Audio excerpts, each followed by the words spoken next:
Well, did we get chains or what the fuck did we see? I don't know. I gotta ask you guys a real simple question before I go any further with this. Not really a review, more of a rant slash kind of a some of the things I like, some of the things I didn't like between Raw and SmackDown. First off, I'd like to say this. Who the fuck is running SmackDown? Because Raw is like a completely different show to SmackDown. Like, Raw needs to follow in the footsteps of SmackDown, to be quite frank with you. I'm not sure who the fuck runs SmackDown, but I always thought it was run by Vince. Vince McMahon runs Raw. SmackDown's a WWE product brand show. So you'd think that that's run by Vince McMahon.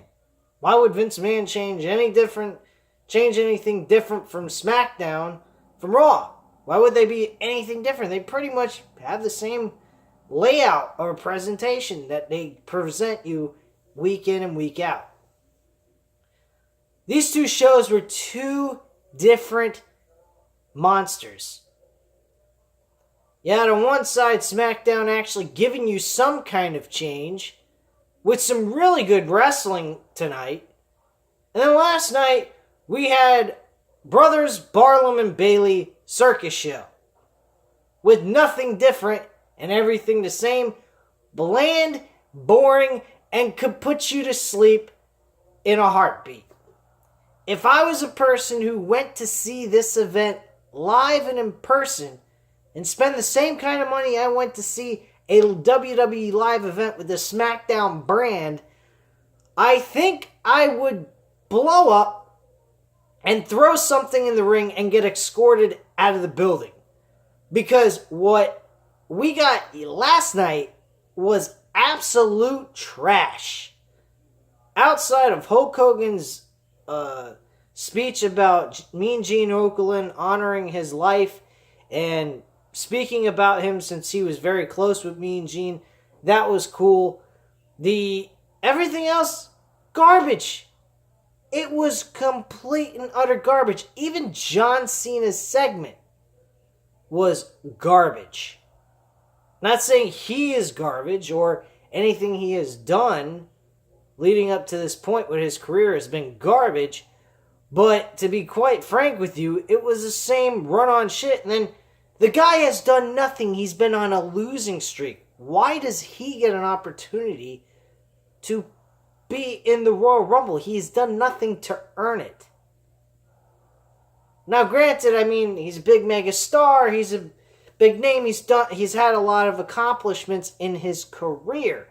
But the here and now is also another thing that us salesmen, telemarketers, which I'm in that field, they worry about the here and now. What have you done for me lately? What have you done for me today? What has John Cena done in the last year? Nothing. John Cena's been on a non-stop losing streak. He had one fucking match where he won with a tag team match with Bobby Lashley at the Super Showdown in Australia. And he had a match with Triple H one-on-one at Saudi Arabia's event. That's about it. 2 matches he's won. Everything else he's failed in. The Royal Rumble of 2018, the match for the Elimination Chamber, the WWE Championship match at Fastlane of 2018, leading into the WrestleMania, and then getting squashed and buried like a lump of shit by a 50-plus-year-old man named The Undertaker. That's what we had John Cena do creatively with his character. But yet he still gets a pass into the Royal Rumble. Very fucked up. Not saying I dislike John Cena in any way, shape, or form. I love John Cena, always will be a fan, but at this point in time with his career, there's nothing that stands out for him anymore. He has reached his pinnacle of his career. He's reached the pinnacle of his career. There is nothing more he needs to do. There is nothing more to get excited over. If you've seen him once, you've seen it over. You've seen it before. He's won more championships than you can shake a stick at. He's won the U.S. title 4 different times. The only thing he has yet to do is win the fucking Intercontinental Championship. That is about the only thing left for John Cena in his career.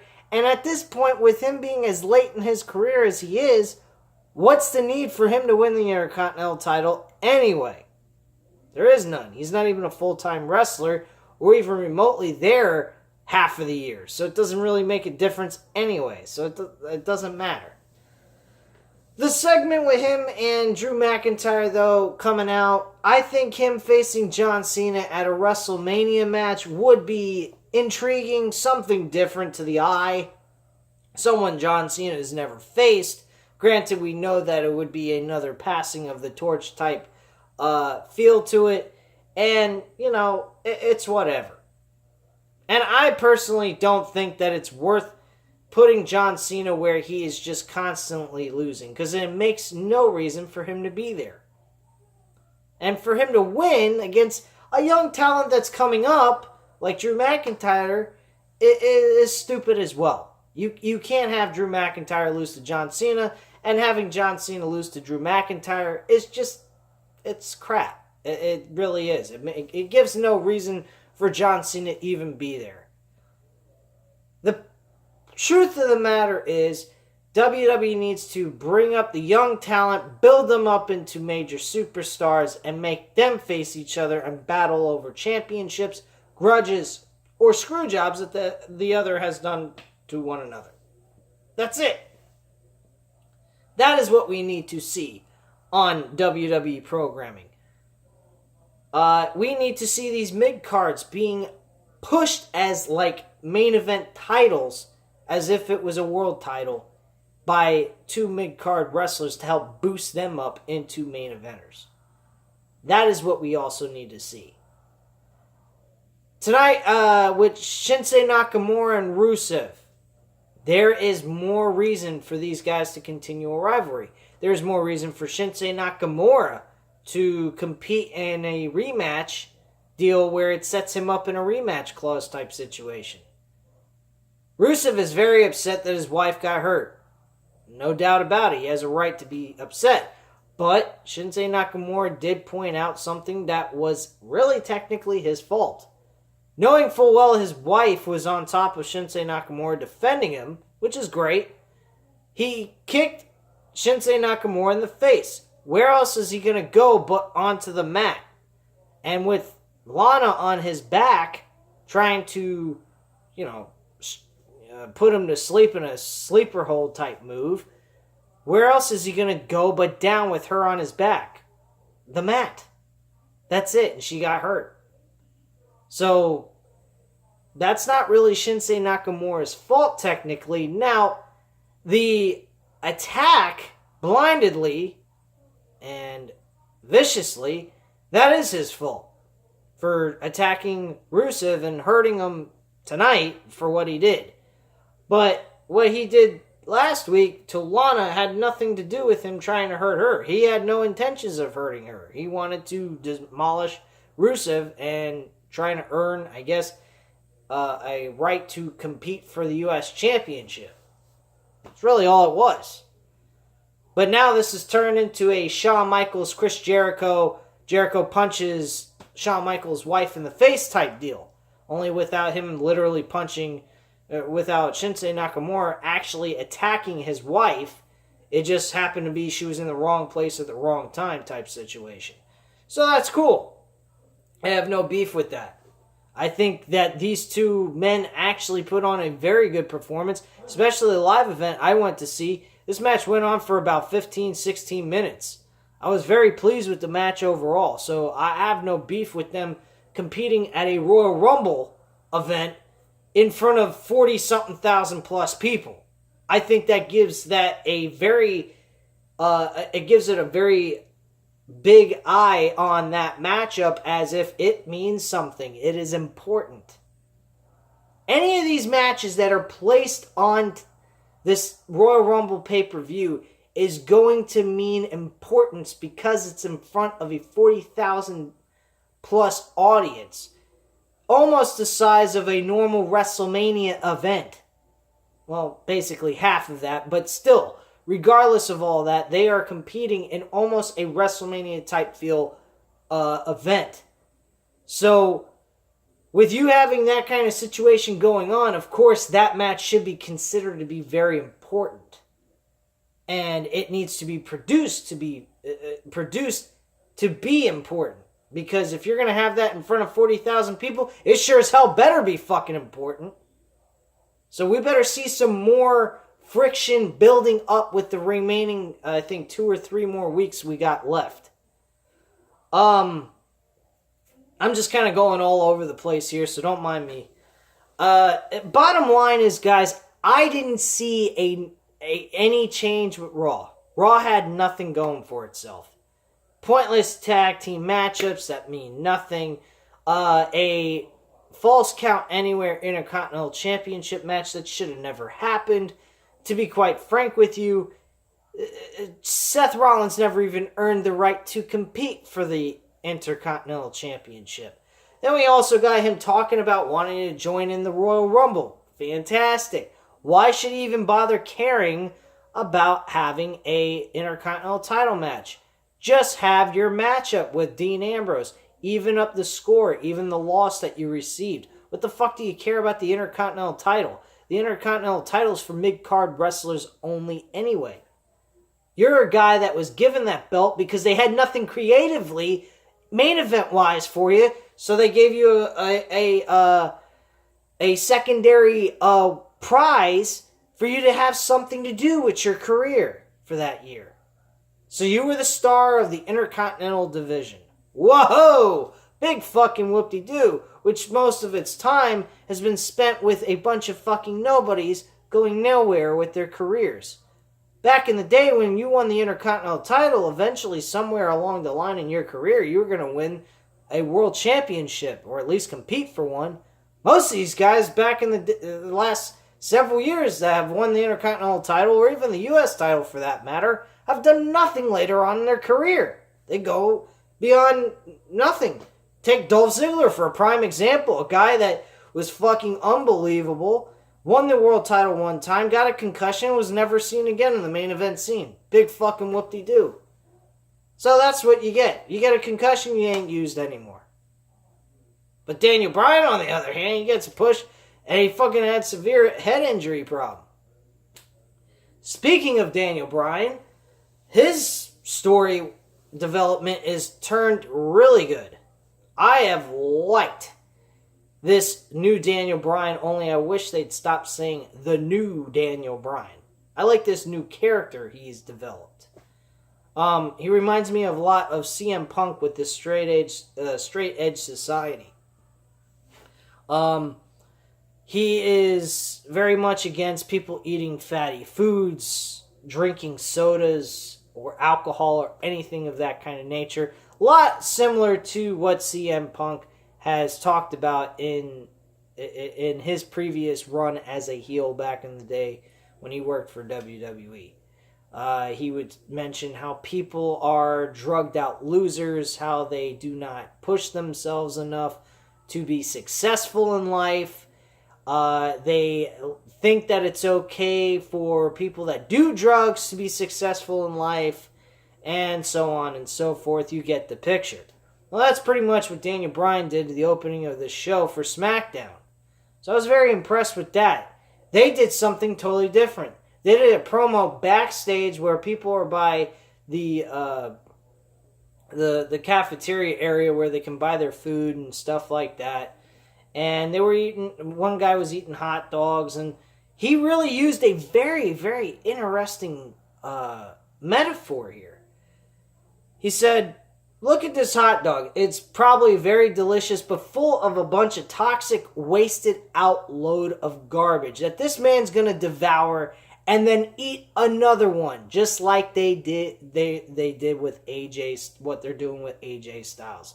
He was referencing AJ Styles as a delicious hot dog that's not healthy for you but tastes very good, but after a while, you'll move on to the next hot dog to cheer them on. So in a sense, he was saying that He at one time was that delicious hot dog, but after that, after they got tired of eating that hot dog and they finished that one, they moved on to the next hot dog, meaning the next wrestler. So that's what they did. That's what he was saying. You guys moved on from me to AJ Styles as your new guy and new follower, as your top-notch guy in the company. I thought that was great. I thought that kind of brought a little bit more sense to why he's turned heel.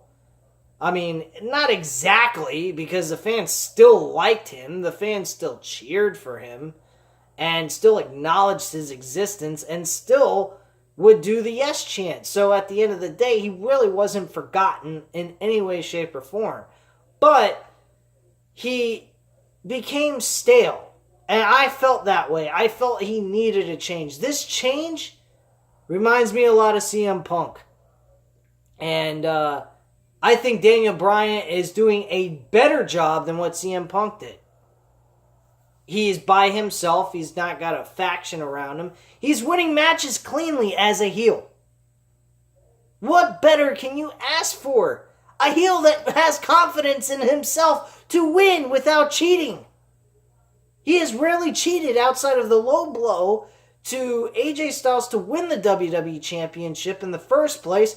And on top of it, he fucking went ahead and kicked Brock Lesnar in the balls. And to be quite frank with you, if you do the comparison between Daniel Bryan and Brock Lesnar's height, I would have done the same thing whether I fought cleanly or not and had faith in myself to win.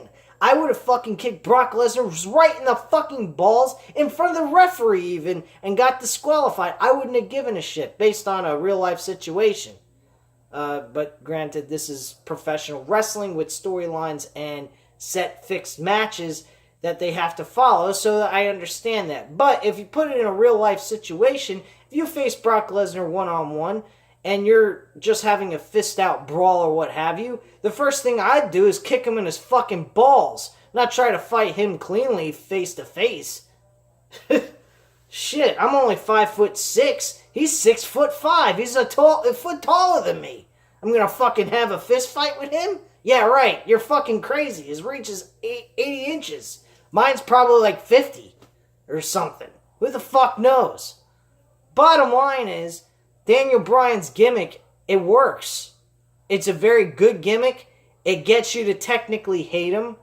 But me knowing full well this is just a show, it's just for entertainment purposes, for these stories, it's to entertain you. But we need also wrestling to help build and make importance to this. And we got that tonight with SmackDown. Raw, I don't know what the fuck we got outside of boredom. That's all there was. Boredom, insanity, and... Oh, speaking of insanity. Braun Strowman, Brock Lesnar. What a fucking joke that was. That was the biggest fucking joke of them all. Out of everything we saw between last night and tonight with Raw and SmackDown, that was the biggest joke. Braun Strowman had the audacity. They had Braun Strowman have the audacity creatively. Now you think about this, and then I will reiterate what I was going to say. I'm going to step back here and just explain my reasoning to why I thought this whole thing was stupid. We've had Braun Strowman compete against Brock Lesnar one-on-one. We also had Braun Strowman in a triple threat match with Brock Lesnar with Kane at the Royal Rumble of last year. All three different occasions, Brock Lesnar kicked his ass. Now granted, in the triple threat match, Kane was the victim to be pinned by Brock Lesnar. So okay, fine. We won't count that one. But the last two matches that they had him compete in with Brock Lesnar one-on-one, creatively, they made Braun Strowman look like Brock Lesnar's bitch. So, going into this promo, you're making Braun Strowman trying to intimidate Brock Lesnar? How are you able to even pull that off? There's no way Brock Lesnar can be intimidated by Braun Strowman. Brock Lesnar seemed like he had no care in the world to even look Braun Strowman in the face because he thought he was an absolute joke. And creatively, that's what Braun Strowman is, an absolute joke. Personally, it was laughable that Braun Strowman was even asking Brock Lesnar to come out there and fight him, and because he didn't, he's a coward. Alright, now, let's bring this to reality, okay? If you were to be a boxer or UFC fighter in combat sports, and you had 2 fights before this third one that you're supposed to face your opponent, and you mopped the floor with them in 2 different fights, and the guy is saying, you're a coward, I'm gonna kick your ass, the only thing you really could do is look at him and say, did you forget your ass whooping? Are you crazy? Or you just laugh at him and think he's an absolute joke. Because that's basically what Brock Lesnar's facial expressions were telling me. You're a joke. You're funny. You're laughable. This is a joke upon all jokes. And that's what this was. This was a joke on Braun Strowman. And Brock Lesnar just walked around the ring. Braun Strowman talking a lot of shit. Never left the ring to chase after him. To get some kind of brawl. There's no fucking inspiring speech coming out of Braun Strowman's mouth. And acknowledging he got his ass owned in 2 different occasions. And stating what he was going to do to overcome these odds. He's acting as if if you were to do betting odds, he's a favored competitor over Brock Lesnar. As if Brock Lesnar is the underdog. How is Brock Lesnar the underdog in any of what was given to us storyline-wise in the ring? Nothing. You can't tell me that Braun Strowman is an intimidating factor to Brock Lesnar. That's like going ahead and let's say Mayweather had another fight with Conor McGregor. Conor McGregor's talking all this kind of shit saying, I'm going to beat your ass. Conor McGregor didn't even have a shot in hell. Mayweather was able to step out of his own realm in boxing and fight this guy head on and still win and knock him out before the judges got to their card, to their scorecard. Are you fucking kidding me? Like, literally, I'm going to believe Conor McGregor is going to kick Mayweather's ass. Give me a fucking break. Or, I mean, maybe any other opponent that Mayweather has had in his career saying they're going to beat his ass. No way, Jose. And no pun intended for No Way Jose, who's an absolute complete joke on WWE programming. But bottom line is, Braun Strowman looks like a joke. And he needs to be buried officially. Officially buried and forgotten. Braun Strowman needs a complete overhaul of his character. He is absolute crap. Get out The Undertaker, get the shovel, and start burying this motherfucker. It's time to go. Rest in peace, bitch. That's all that needs to be done with Braun Strowman. He is fucking finished. If anyone thinks that there is a solitary second that Braun Strowman's going to win in a believable fashion, you're crazy. And if Braun Strowman does win that title, that's going to make that title even more shitty than it already is. Because Braun Strowman was not built up properly. Braun Strowman should have won that title in the No Mercy pay-per-view of 2017. No doubts about it. He was at the top of his character. He was on fire and people loved him. They were praising the living shit out of this guy.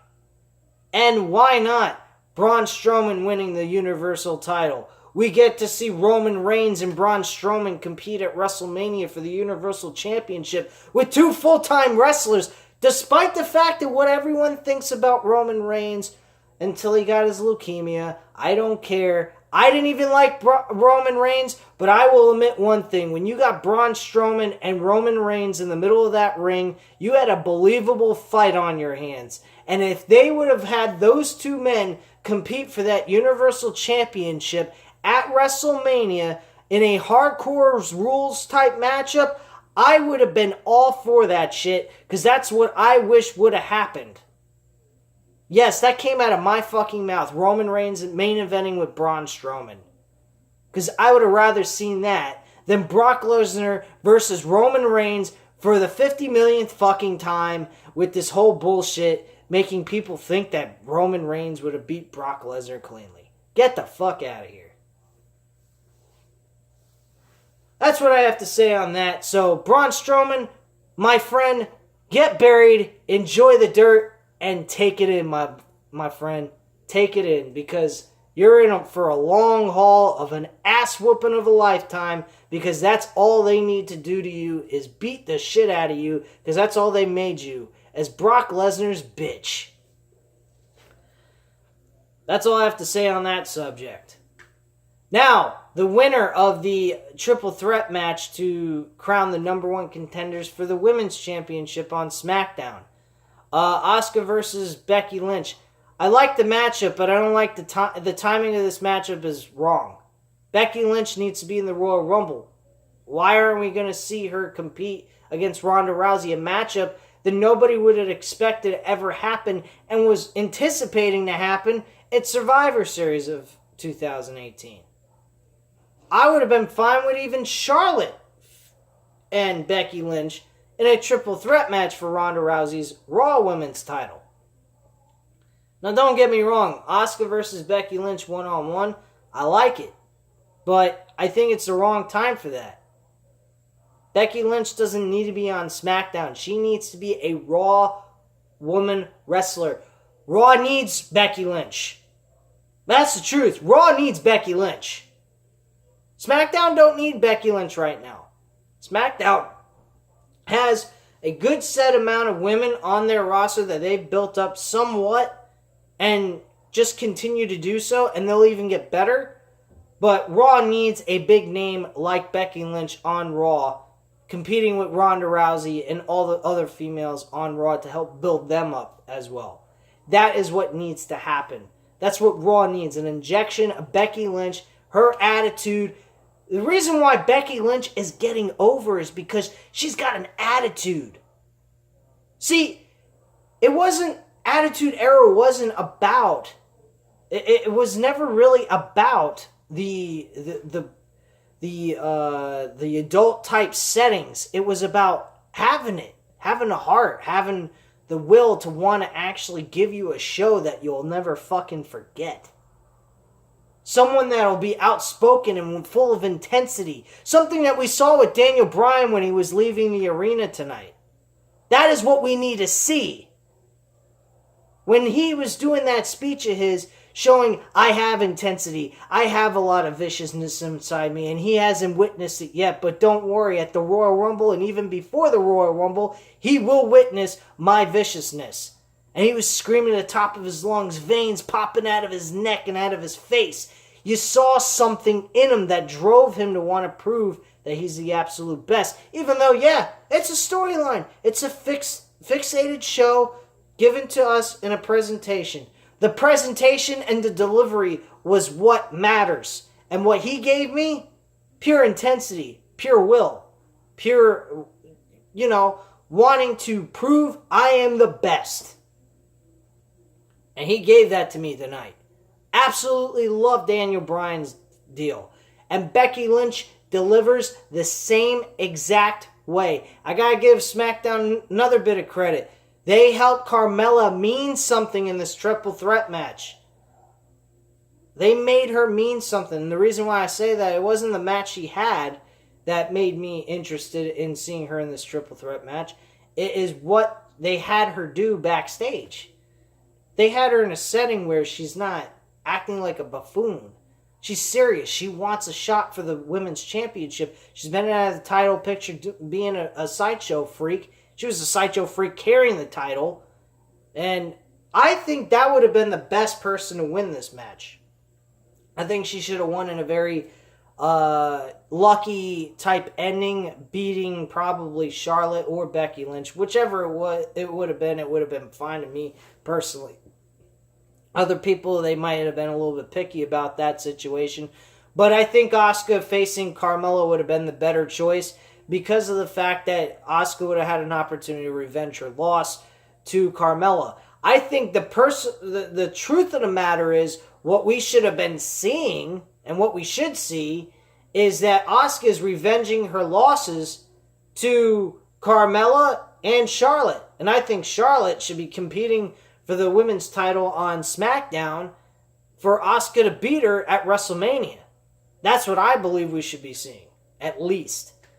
If anything else. Ronda Rousey and Becky Lynch should be the main event for the Women's Championship. Becky Lynch being, Ronda Rousey came out and said last night about how Sasha Banks is the underdog story, the fucking Rocky Balboa. Really, in all honesty, she was actually talking about Becky Lynch. That is the perfect freaking description of what Becky Lynch is portraying, the underdog story. The person who has gone from nothing to something. That is what we should have. That's the right choice.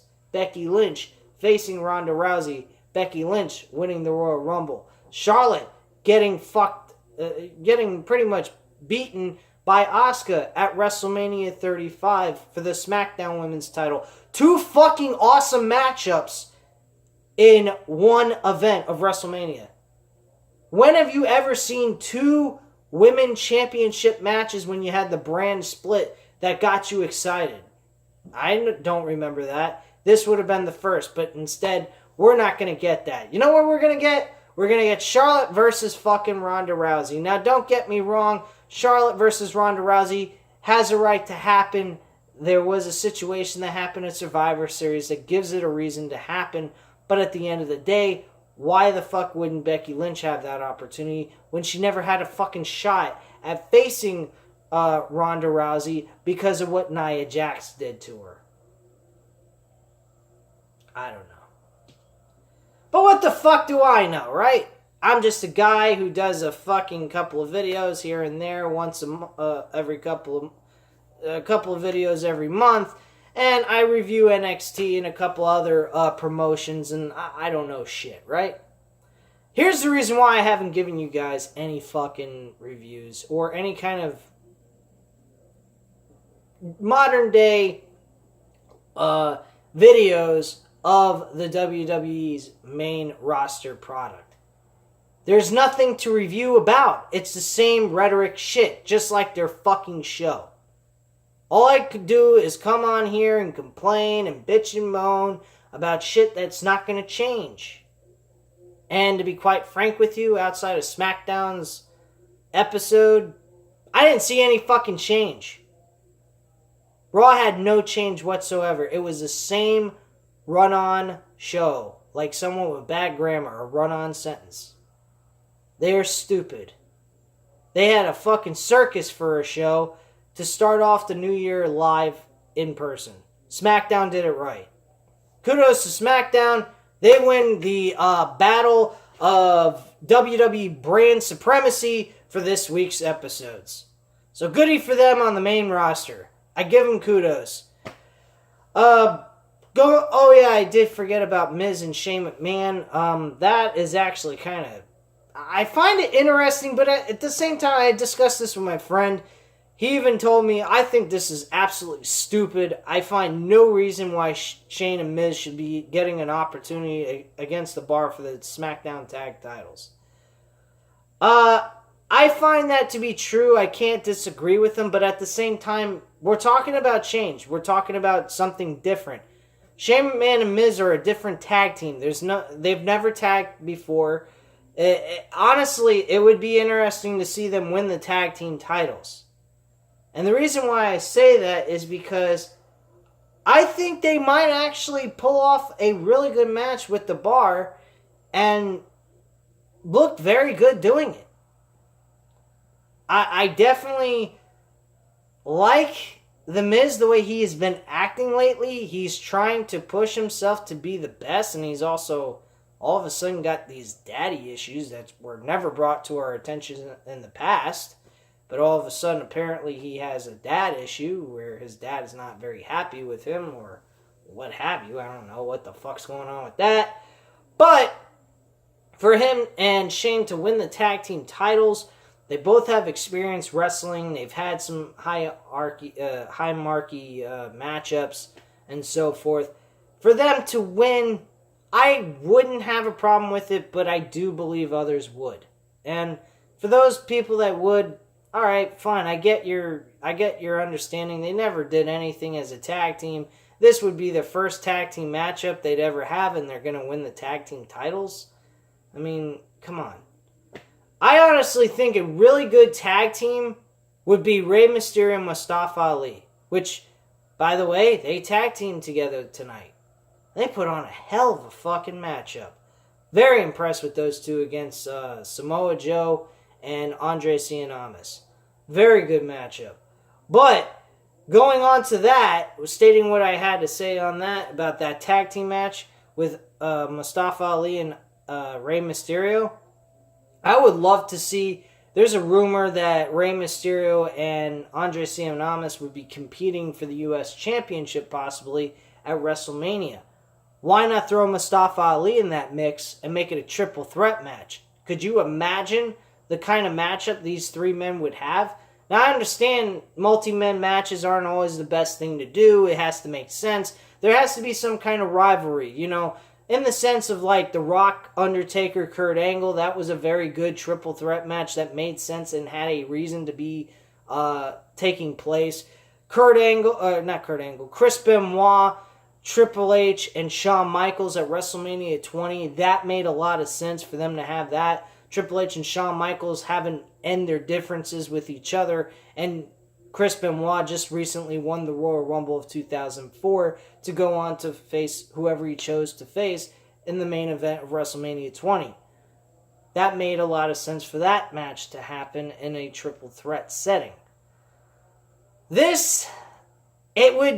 I don't think they'd be able to pull it off to make sense of it, but because of what Mustafa Ali has done in this short period of time, Rey Mysterio being as big of a legend as he is and probably being the champion going in, and Andre Cien being a guy who has competed against quite a few big names despite the fact losing to them more often than not, he has put on some really good matches no matter how often he's been used. He is a very good talent. And he's a guy that should be executed and used into this WrestleMania card coming up this year. So that's all I really have to say at this time, guys. If you'd like to leave a comment and opinion down below, I'd definitely get back to you on that. And I'd love to hear from you guys about your opinions and so forth. And also, hit the subscribe button if you're not already subscribed to this channel. And on top of that, hit the like button if you like the video. If not, then hit the I didn't like button, the thumbs down button, and have a great night, guys. I really don't care. If you guys like my opinion, great. If you don't, tell me why you don't like my fucking opinion. I don't mind hearing from you guys. I like to have a debate. I like to have a little bit controversy. As Eric Bischoff used to say, controversy makes cash. Or creates cash. Whatever the fuck he said in that made up, that biography he created at one point in time. Anyway, guys, I gotta hit the hay. I got work tomorrow, so I'll speak to you later. Bye.